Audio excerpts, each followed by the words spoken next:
Vas a pasar cerca de 80.000 horas de tu vida trabajando. Y hay una escena que se repite, casi un clásico de nuestro tiempo. Alguien llega al final de todas esas horas y se pregunta ¿para qué fueron? ¿Qué sentido tenía darle tanta vida a algo que muchas veces ni siquiera eligió? Porque el mundo laboral de hoy pocas veces te deja dedicarte a lo que de verdad te apasiona. Solemos pensar que el único fruto del trabajo es el dinero, lo que permite comprar, tener, llegar a fin de mes.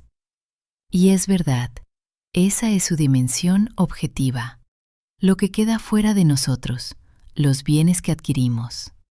Pero hay otra que casi nunca miramos. Lo que hacemos día tras día no solo produce cosas, nos produce a nosotros. La persona que sale siendo después de 20 años haciendo algo no es la misma que entró. Ese oficio te dejó manías, virtudes, una manera de mirar el mundo. Esa es la dimensión subjetiva del trabajo, su huella hacia adentro. Y es tan callada que, atrapados en el hacer, casi no queda tiempo para lo más humano de todo: detenernos a pensar, a contemplar, a preguntarnos por qué hacemos lo que hacemos, para qué y a qué precio. En el capítulo anterior nos preguntamos por el hombre y el mundo. Hoy nos preguntamos por lo que ese hombre hace en el mundo y por algo que, sin que lo notemos, decide cómo lo hace: la belleza. Bienvenido al capítulo 8, la actividad humana y la belleza. Empecemos por ordenar el terreno. Hace unos capítulos, al dividir la filosofía, distinguimos dos usos de la inteligencia. Uno teórico, también llamado especulativo, cuyo único fin es conocer. Y otro práctico, que no se conforma con conocer.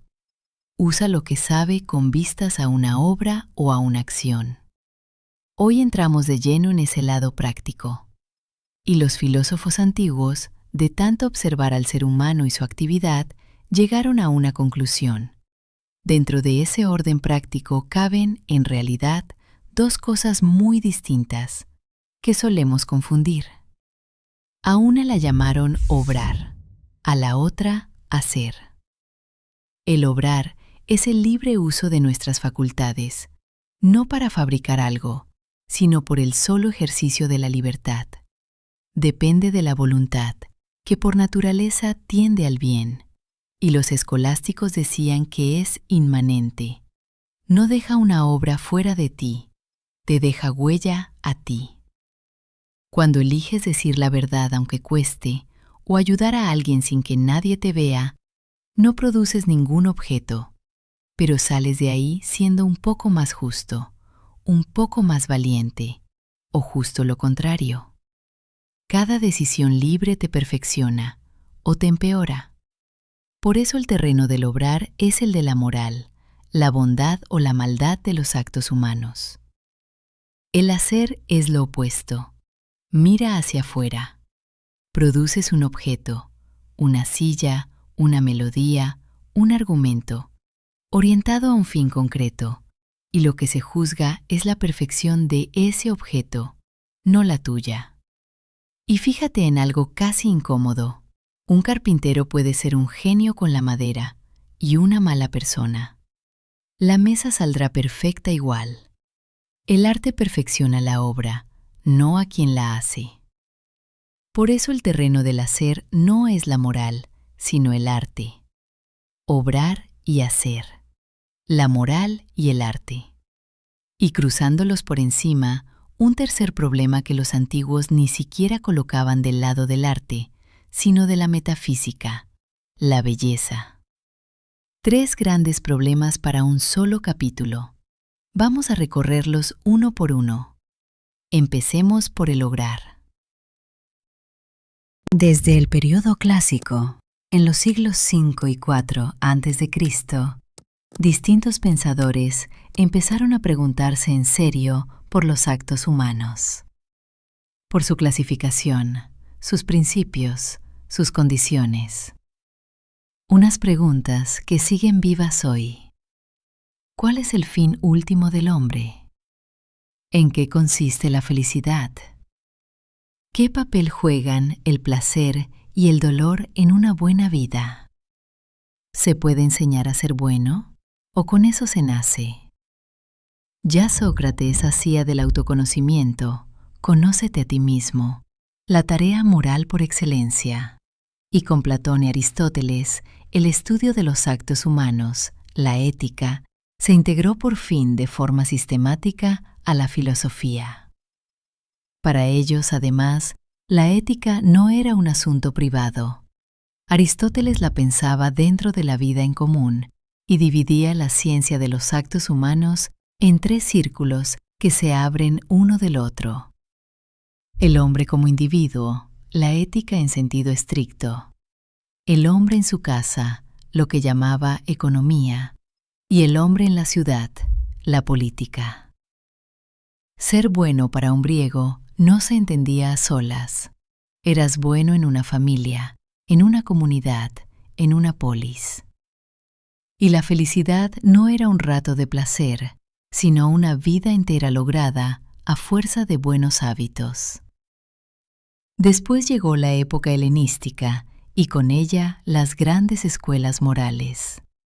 Todas perseguían lo mismo, la felicidad, pero por caminos casi opuestos.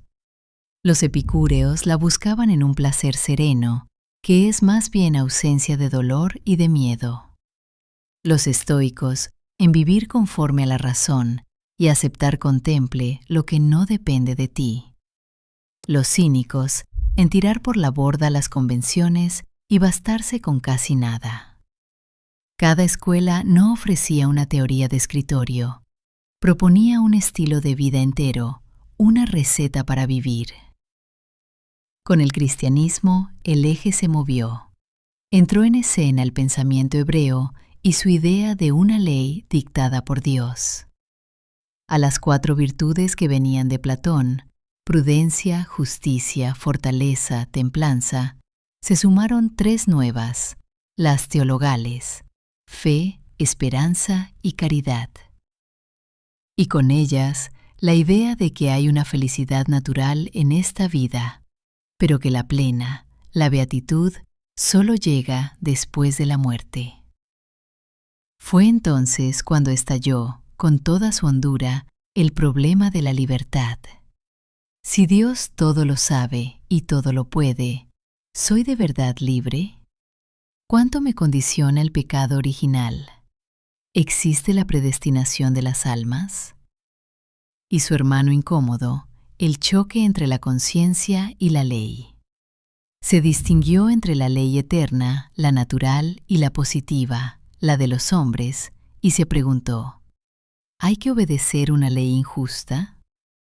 Si toda autoridad viene de Dios, ¿es legítimo levantarse contra el tirano?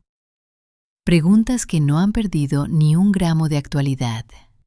El Renacimiento mantuvo vivo el espíritu cristiano, pero encendió otro, el humanista, que puso al ser humano en el centro. Ese giro tuvo un costo.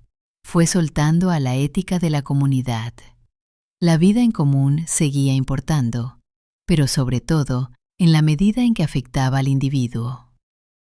Y en la modernidad, con Kant, se da el paso más radical.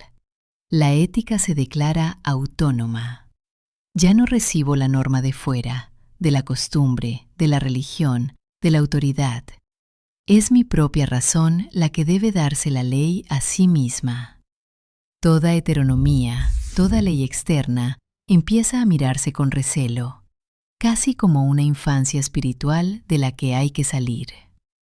En esa misma época, por cierto, nació la idea de trabajo que todavía arrastramos, un medio para ganar riqueza, salir de la pobreza y dominar la naturaleza. Poco después, Hegel mirará las actividades externas del hombre con cierta sospecha. Para él eran una forma de alienación, un salir de sí que había que superar. Lo decisivo era alcanzar la autoconciencia. Y en el siglo XIX llega Nietzsche a filosofar a martillazos. Somete a juicio la moral entera, de Sócrates en adelante, y sobre todo la cristiana. Para él fue una moral de esclavos, que llamó virtud a la debilidad y desconfió de la vida fabriete. En su lugar propone invertir todos los valores, afirmar la vida tal como es. No dejó respuestas cómodas, dejó una herida abierta que todavía discutimos. ¿Hay algo objetivo en la ética? ¿Cabe la verdad en este terreno o al final cada quien con lo suyo? Y en ese mismo siglo, Marx corre el foco por completo.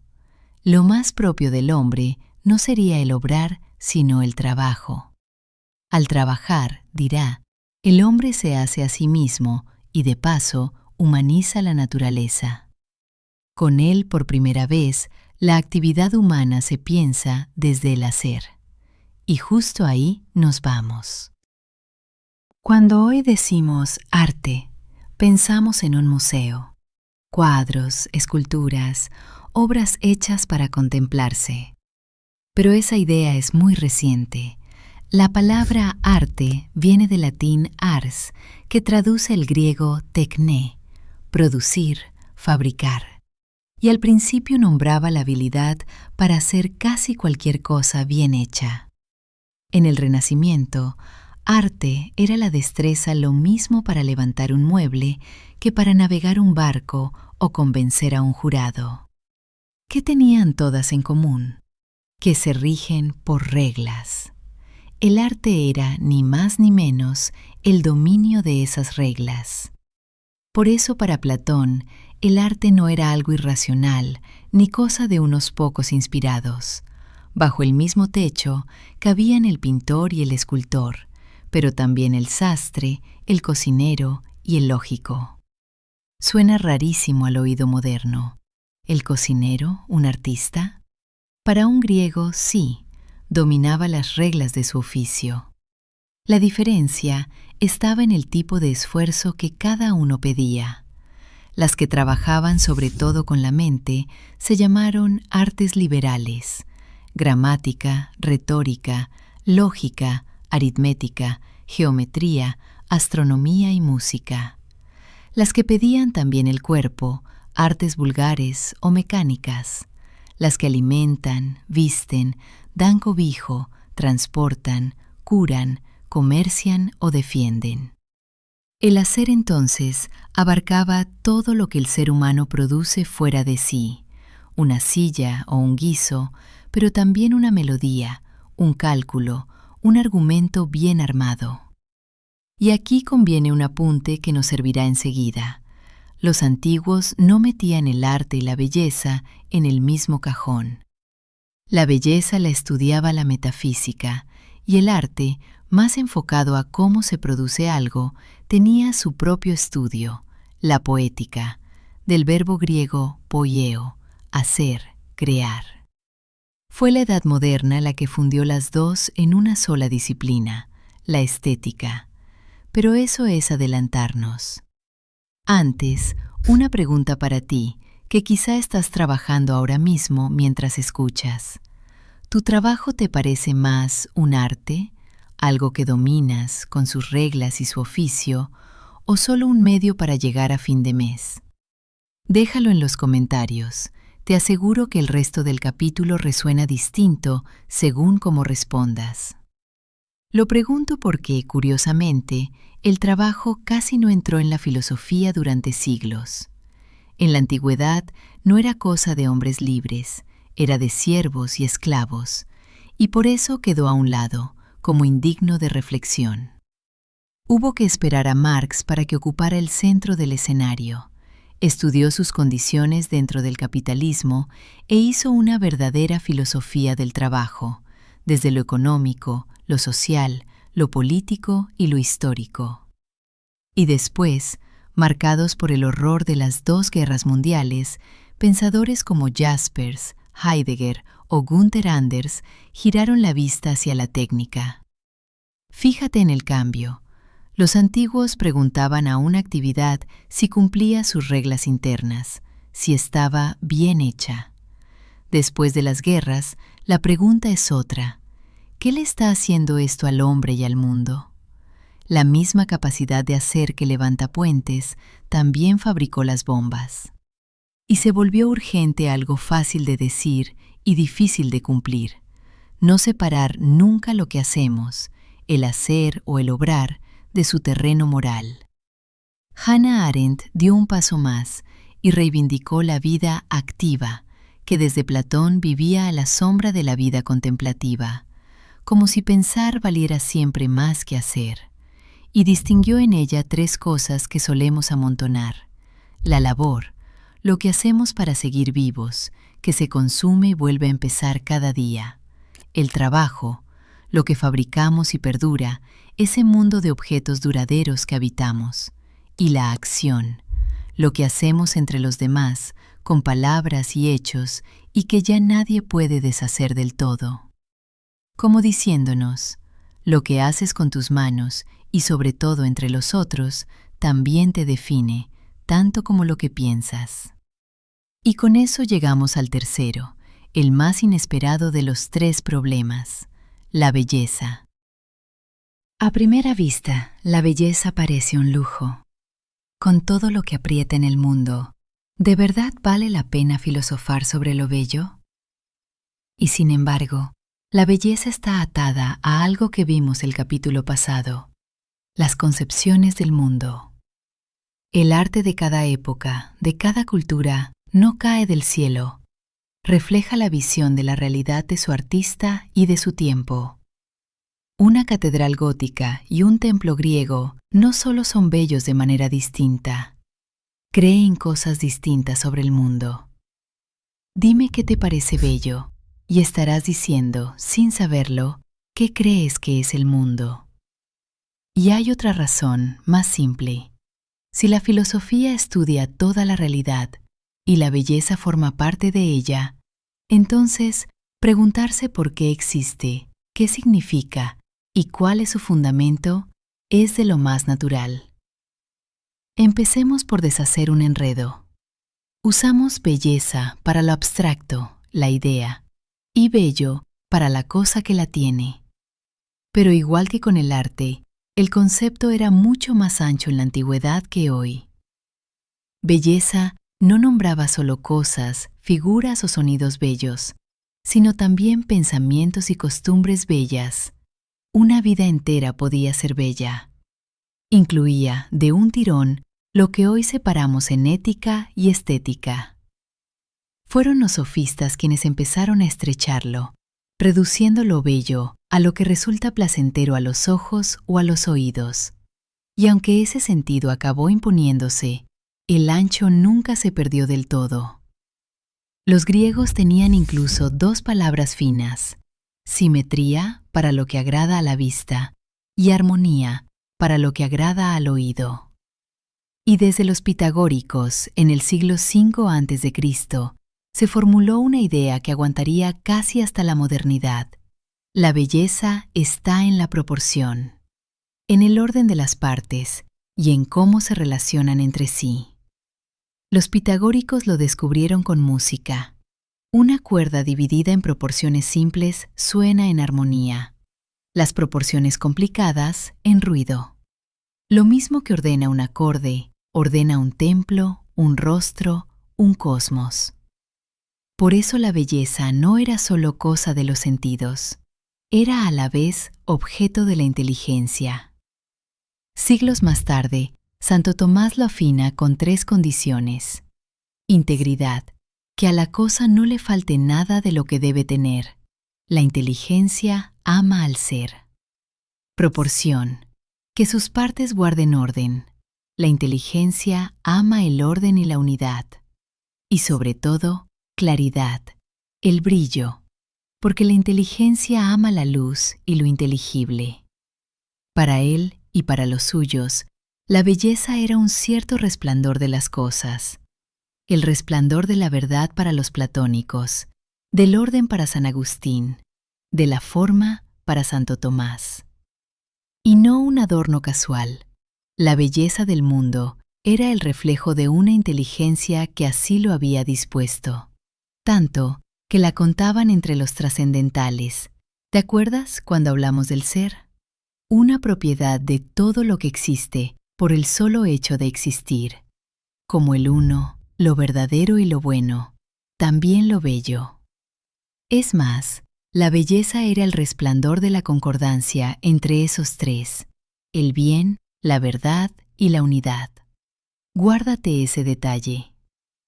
Entonces, en la modernidad, con su rechazo a la metafísica, todo cambia de casa.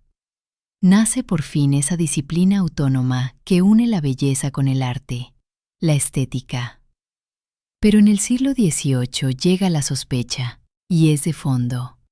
Numerosos críticos niegan que la belleza pueda ser algo objetivo, anclado en el ser o en la proporción, y la mudan al terreno de lo subjetivo. La belleza deja de ser una propiedad del mundo y pasa a ser un efecto en quien mira. Bello empieza a querer decir, sin más, esto me gusta. Se multiplican las teorías, se complica tanto su estudio, que se abre una ruptura con la tradición que dura hasta hoy, tal que el problema de la belleza terminó desterrado incluso de los lugares que debían cuidarlo, la propia estética y el arte. Fíjate dónde terminamos, la Veloveda, que era el resplandor donde se daban la mano el bien, la verdad y la unidad, acabó reducida casi a un gusto personal. Y precisamente por ahí, por ese punto donde el bien, la verdad y la unidad se encuentran, asoma el problema que nos espera.